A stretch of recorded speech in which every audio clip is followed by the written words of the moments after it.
Hello friends, welcome to my YouTube channel Sujeet Kumar Stambh classes को। आज फिर से हम नेक्स्ट वीडियो लेकर के आ गए हैं मित्रों।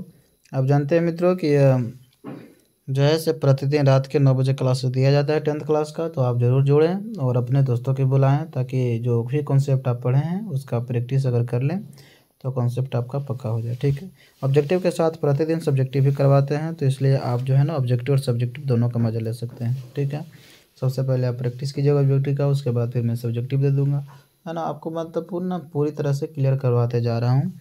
जैसे जैसे चैप्टर में पढ़ाते जा रहा हूँ वैसे वैसे उसका प्रैक्टिस जो है करवाते जा रहा हूँ। ठीक है, तो इस तरीके से आप अगर कर लेते हैं तो आप समझिए कि उस चैप्टर को आप माठा मार लेंगे। क्योंकि कहने का मतलब हुआ कि एक चैप्टर का मैं 6 क्लास करवाता हूँ, 7 क्लास करवाता हूँ, 5 क्लास करवाता हूँ। तो आप समझ सकते हैं कि कितना प्रैक्टिस हो जाएगा विभिन्न गेस्ट पेपरों से। आज जो है ना पैरामाउंट से करवा रहा हूँ। ठीक है ना, ऑब्जेक्टिव गाइड क्वेश्चन जो है से आज करवा रहे हैं। तो इस तरीके से ना आपको क्वेश्चन करवाते रहेंगे, तो आप चिंता मत लीजिएगा। ठीक है, आपका प्रैक्टिस हो जाएगा। ठीक है, 3 गेस्ट पेपर से हो चुका है, अब चौथा नंबर है, आज क्लास 4 है। ठीक है, लेसन 1 का ही 4 क्लास है, तो आप क्लास करना ना भूलेंगे। 2 क्लास अभी और आएंगे। ठीक है ना, तो इस तरीके से आपका कंप्लीट हो जाएगा, ऑब्जेक्टिव भी कंप्लीट हो जाती है और सब्जेक्टिव भी कंप्लीट हो जाती है। तो आज का जो प्रैक्टिस क्वेश्चन है आप देख सकते हैं कौन है। तो आज की जो पहला क्वेश्चन है उसका आप जवाब दीजिएगा। बिहार के आर्थिक पिछड़ेपन का प्रमुख कारण क्या है, बताइए। बिहार के पिछड़ेपन का प्रमुख कारण क्या है। आपके सामने ऑप्शन जो दिया गया है वो देख सकते हैं आप। तो बिहार के आर्थिक पिछड़ेपन के प्रमुख कारण क्या है। जनसंख्या में तीव्र वृद्धि, कृषि पर अत्यधिक जनभार, बाढ़ एवं सूखा का प्रकोप, या इनमें से सभी, बताइए कौन सा इसमें जो है सबसे सही जवाब होगा। बिहार के आर्थिक पिछड़ेपन का प्रमुख कारण क्या है। जनसंख्या में तीव्र वृद्धि, कृषि पर अत्यधिक जनभार, या बाढ़ एवं सूखा का प्रकोप। बताइए जल्दी से। तो इसका बिल्कुल सही जवाब है मित्रों कि बिहार के आर्थिक पिछड़ेपन का प्रमुख कारण क्या है, ये सभी है। ठीक है ना, बाढ़ और सूखा से भी क्षति होती है, कृषि पर अत्यधिक जनभार भी हो, जनसंख्या में वृद्धि। ठीक है, देखिए क्वेश्चन जो है सब मैं फटाफट कराऊंगा। 3 क्लास ऑलरेडी हो भी चुका है और आज मेरे पास थोड़ा सा टाइम की कमी है। ठीक है ना, मैं आज ज़्यादा बिजी रह गया था, इसलिए जो है मेरे पास कम टाइम है।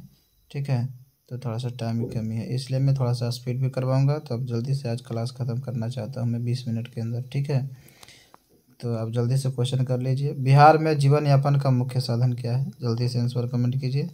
कृषि है, उद्योग है, व्यापार है, इनमें से भी। आप लोग कमेंट पर ध्यान ना दें और डायरेक्ट आंसर दें। ठीक है, हम भी ध्यान न देते हुए आपका डायरेक्ट आंसर हम बताते हैं। बिहार में जीवन यापन का मुख्य साधन क्या है, तो कृषि है। केवल बिहार में केवल बस खींच क्या है, कृषि बच चुका है कि नहीं, तो बताइएगा मित्रों। तीसरा नंबर क्वेश्चन का जवाब दीजिए। मनरेगा के अंतर्गत ग्रामीण मजदूरों को साल में कम से कम कितने दिनों के लिए रोजगार देने की व्यवस्था है। आपके सामने ऑप्शन है 100 दिनों के लिए, 125 दिनों के लिए, 150 दिनों के लिए, 200 दिनों के लिए। तो इसका बिल्कुल सही जवाब है 100 दिनों के लिए। मनरेगा के तहत 100 दिनों का रोजगार देने की व्यवस्था है। मनरेगा की जो शुरुआत हुई थी इसका पहले नाम था नरेगा। ठीक है ना, नरेगा का जो अधिनियम बनी थी वह 2005 ईस्वी में बना था और लागू कब किया गया था, 2 फरवरी 2006 ईस्वी को लागू किया गया था। और नरेगा से नाम बदल करके मनरेगा 2 अक्टूबर 2009 ईस्वी को कर दिया गया था, है ना, महात्मा गांधी के जन्म दिवस पर। तो चौथा नंबर क्वेश्चन के हम लोग उसको चलते हैं। और एक साल में 365 दिन में मतलब कि 100 दिनों का रोजगार दिया जाता है। चौथा नंबर क्वेश्चन का जवाब देंगे। अर्थव्यवस्था की आर्थिक क्रियाओं को कितने भागों में बांटा जा सकता है। तो अर्थव्यवस्था की आर्थिक क्रियाओं को कितने भागों में बांटा जा सकता है। ऑप्शन है 2 है, 3 है, 4 है, 5। बता दीजिएगा, आप सही जवाब इसका दीजिए। ठीक है ना, बताइए अर्थव्यवस्था की आर्थिक क्रियाओं को कितने भागों में बांटा गया है।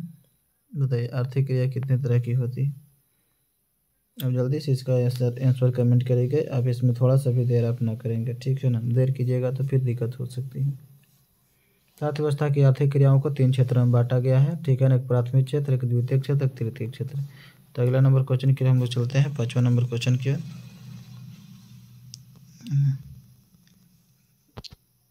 तो चौथा का हो जाएगा बी ऑप्शन, बिल्कुल सही जवाब। 5वां नंबर क्वेश्चन का जवाब दीजिएगा। बिहार में किसकी प्रधानता है, उद्योग की, पशुपालन की, खनिज की, कृषि का। तो जस्ट अभी क्वेश्चन भी आई थी, तो कृषि की प्रधानता है। ठीक है ना, बिहार में केवल कृषि करने लायक है चीज़ है। अंग्रेजों ने भारत का डॉट किया, क्या किया, तो शोषण किया। बिल्कुल सही जवाब, छठा का बी ऑप्शन। 7वां नंबर क्वेश्चन का जवाब दीजिएगा। भारत के पड़ोसी देशों में किस देश की प्रति व्यक्ति आय सबसे अधिक है।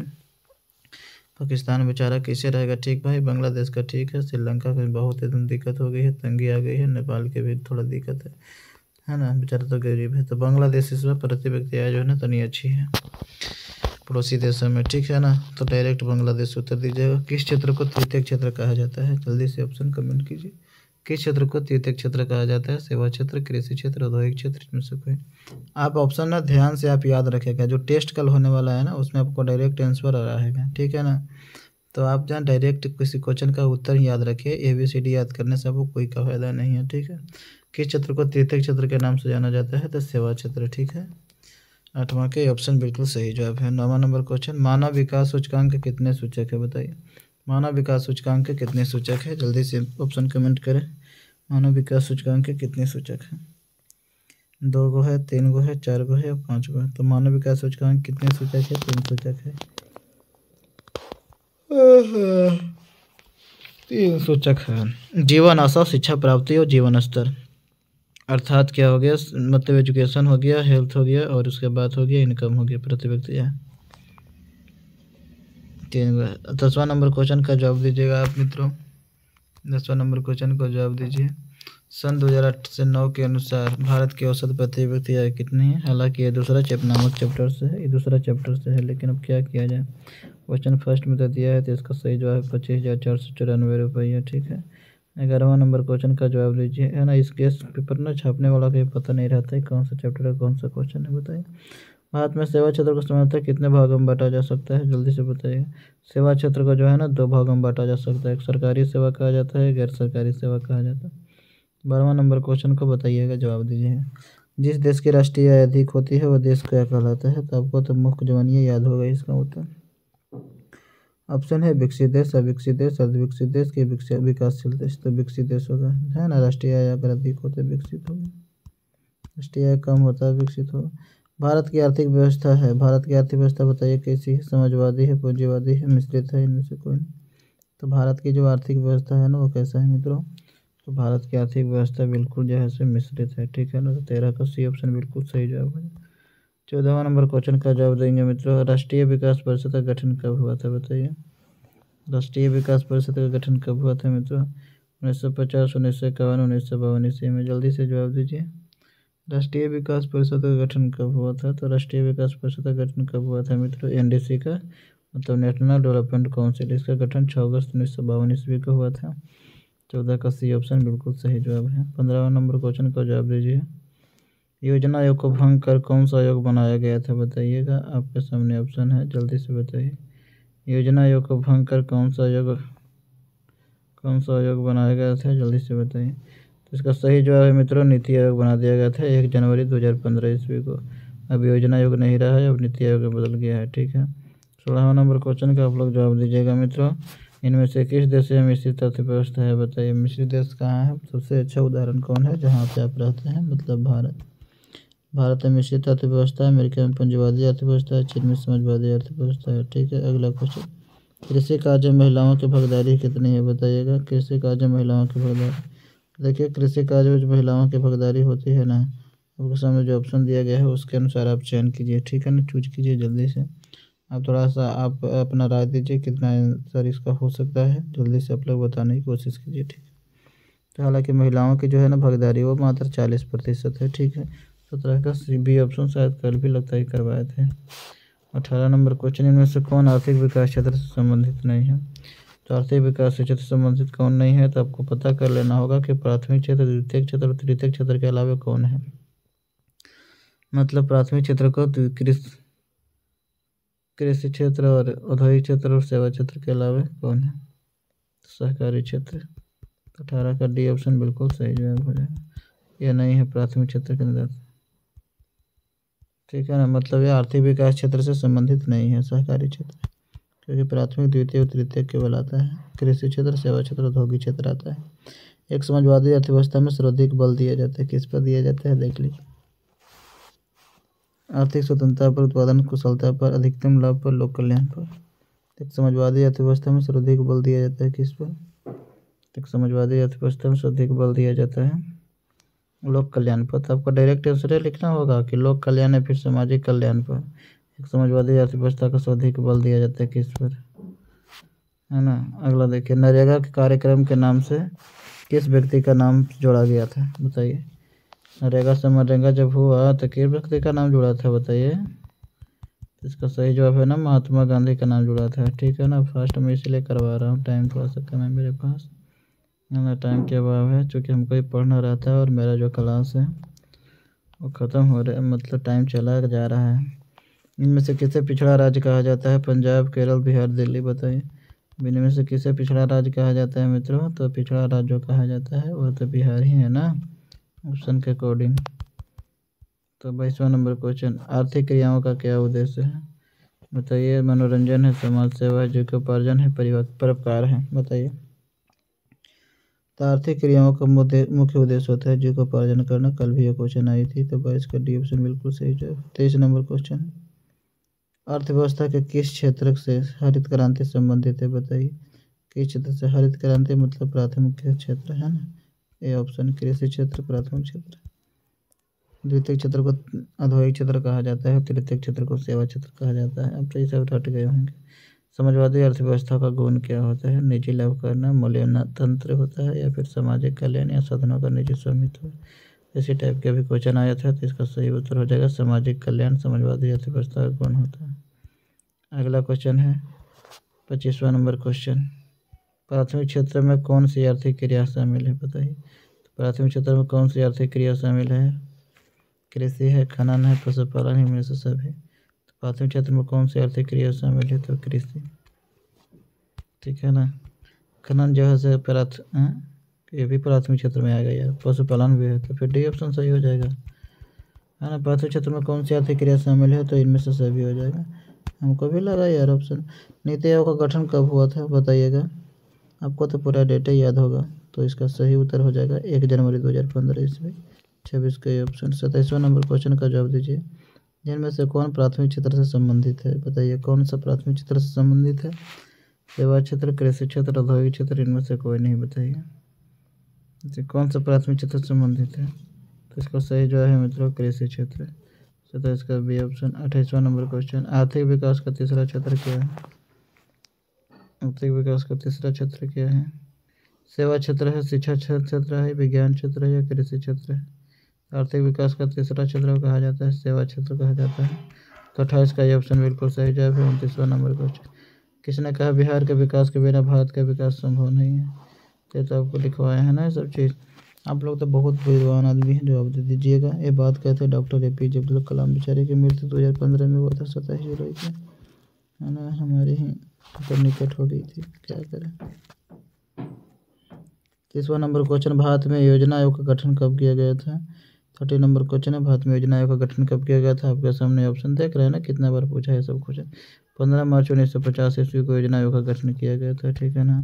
6 अगस्त 1952 ईस्वी को राष्ट्रीय विकास परिषद का गठन किया गया था। बताइएगा अगला क्वेश्चन जो है कि कृषि का विकास करना किस पंचवर्षीय योजना का मुख्य उद्देश्य है? तो कृषि का विकास करना किस पंचवर्षीय योजना का मुख्य उद्देश्य है? हमको लगता है कि क्वेश्चन जो है ना इस साल भी बिहार बोर्ड में लगता है ना, ये क्वेश्चन आया था ना। हाँ इस टाइप का। अच्छा वो था स्टील, बोकारो स्टील प्लांट किस पंचवर्षीय योजना का प्रोजेक्ट था? तो वो क्वेश्चन आया था ना। अच्छा तो कृषि का जो विकास करना ना, जब देश की आज़ादी हुई थी सबसे ज़्यादा जोड़ दिया गया था ना कृषि क्षेत्र पर, तो पहली हो जाएगा। पंचवर्षीय योजना का मुख्य उद्देश्य क्या है ना, पहला पंचवर्षीय योजना में था, तो 31 का ये ऑप्शन। 32वां नंबर क्वेश्चन का जवाब दीजिएगा। मानव विकास रिपोर्ट का प्रकाशन इनमें से किसके द्वारा किया जाता है? तो जो ह्यूमन डेवलपमेंट इंडेक्स जो तैयार किया जाता है UNDP के द्वारा किया जाता है, संयुक्त राष्ट्र विकास कार्यक्रम के निर्देशन में तैयार होता है, मतलब UNDP के निर्देशन में तैयार होता है। 33 नंबर क्वेश्चन का जवाब दीजिएगा। भारत का पहला मानव विकास रिपोर्ट किस प्रधानमंत्री द्वारा जारी किया गया था? तो बिल्कुल इसका सही जवाब है मित्रों, आप लोग जवाब दीजिएगा। भारत का पहला मानव विकास रिपोर्ट किस प्रधानमंत्री द्वारा जारी किया गया? मनमोहन सिंह, अटल बिहारी वाजपेयी, इंद्र कुमार गुजराल, या जवाहरलाल नेहरू? तो इसका सही जवाब हो जाएगा अटल बिहारी वाजपेयी। ठीक है ना। भारत का पहला मानव विकास रिपोर्ट अटल बिहारी वाजपेयी के प्रधानमंत्री जो थे उस समय तैयार किया गया, मतलब कि प्रस्तुत किया गया था दिल्ली में, नई दिल्ली में, और 23 अप्रैल 2002 ईस्वी को। 34 नंबर क्वेश्चन का जवाब दीजिएगा। प्रत्यक्ष विदेशी निवेश का सर्वाधिक लाभ किस क्षेत्र को होता है? जब डायरेक्ट इन्वेस्टमेंट करते हैं तो किसका सबसे ज़्यादा लाभ होता है? जल्दी से इसका जवाब दीजिएगा मित्रों। चलिए जवाब दीजिए जल्दी से। सेवा क्षेत्र, कृषि क्षेत्र, औद्योगिक क्षेत्र, विनिर्माण। तब प्रत्यक्ष विदेशी निवेश का सर्वाधिक लाभ किस क्षेत्र को मिला था? इसका सही जवाब है ना सेवा क्षेत्र। तो 34 का सी ऑप्शन। 35वां नंबर क्वेश्चन है गरीबी रेखा का निर्धारण। तो ग्रामीण क्षेत्रों के लिए प्रति व्यक्ति प्रतिदिन न्यूनतम कितनी कैलोरी निर्धारित की गई है बताइए। ग्रामीण क्षेत्रों के लिए प्रति व्यक्ति प्रतिदिन न्यूनतम कैलोरी है ना, ग्रामीण क्षेत्रों के लिए कितना 2400 कैलोरी, ठीक है ना। शहरी क्षेत्रों के लिए 2100 कैलोरी। 34 नंबर क्वेश्चन मनरेगा कार्यक्रम की शुरुआत किस राज्य से हुई थी बताइए। मनरेगा कार्यक्रम की शुरुआत किस राज्य से हुई थी? राजस्थान, बिहार, उत्तर प्रदेश, आंध्र प्रदेश। बताइएगा जल्दी से। तो मनरेगा कार्यक्रम की शुरुआत आंध्र प्रदेश से हुई थी।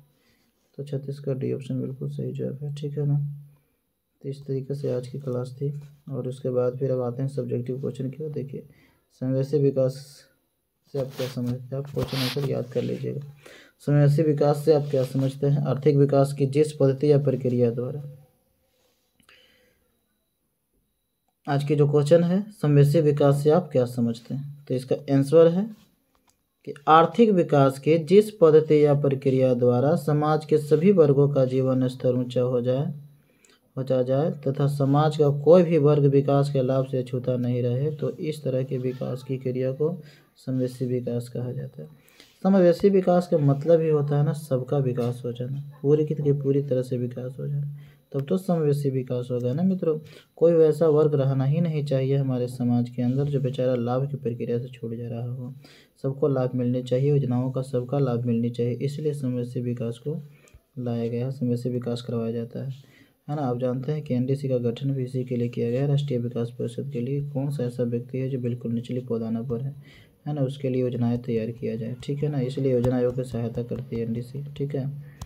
अगला क्वेश्चन पर आप ध्यान दीजिएगा। 7वां नंबर क्वेश्चन हो गया। यह क्वेश्चन सतत विकास किसे कहते हैं? तो बताइए सतत विकास किसे कहते हैं? सतत विकास बहुत ही आसान है मित्रों। सतत मतलब लगातार होता है। तो आप विकास लगातार करते रहिए लेकिन पर्यावरण को क्षति मत पहुंचाइए, ठीक है। आने वाले भविष्य को दिक्कत नहीं कीजिए, आप वर्तमान की आवश्यकताओं को पूरा कीजिए, कोई दिक्कत नहीं है। यही होता है सतत विकास। देखिए विकास की वह प्रक्रिया जिसमें वर्तमान की आवश्यकताएं बिना भावी पीढ़ी की क्षमता युक्ताओं से समझौता किए पूरी की जाती है, उसको क्या कहा जाता है? सतत विकास कहा जाता है। कितनी सिंपल सी क्वेश्चन का आंसर है, ठीक है ना। तो इस तरीके से आपका जो है सही उत्तर हो जाएगा। यह एक ऐसी ही प्रक्रिया है जिसमें ना वर्तमान की आवश्यकता को है ना बिना भावी पीढ़ी माने जो आने वाली जो पीढ़ी है, भावी मतलब आने वाले, ये ना कि भाभी मतलब भौजी कर देना है, ठीक है ना। भाभी है, ये भाभी नहीं है। तो जो भावी पीढ़ी आने वाली जो पीढ़ी है, जो ना जनरेशन जिसको बोलता है जी, कि क्षमता योग्यताओं से समझौता किए पूरी किया जा सकता है। मतलब आने वाली जो पीढ़ी है ना, जो क्षमताएं मिल रही है वो मिलनी चाहिए, ठीक है ना। आप वर्तमान की आवश्यकता पूरी कीजिए लेकिन आने वाले भविष्य के लिए खतरा मत बनिए, ठीक है ना। यह मानना है, ठीक है। तो इस तरह से आज की क्लास ख़त्म होती है। अगर वीडियो अच्छा लगता है तो लाइक करें, शेयर करें, सब्सक्राइब करें, ठीक है। आज थोड़ा सा जल्दी थी इसलिए जल्दी हम क्लास ख़त्म कर दिए, ठीक है। Thank you for watching video.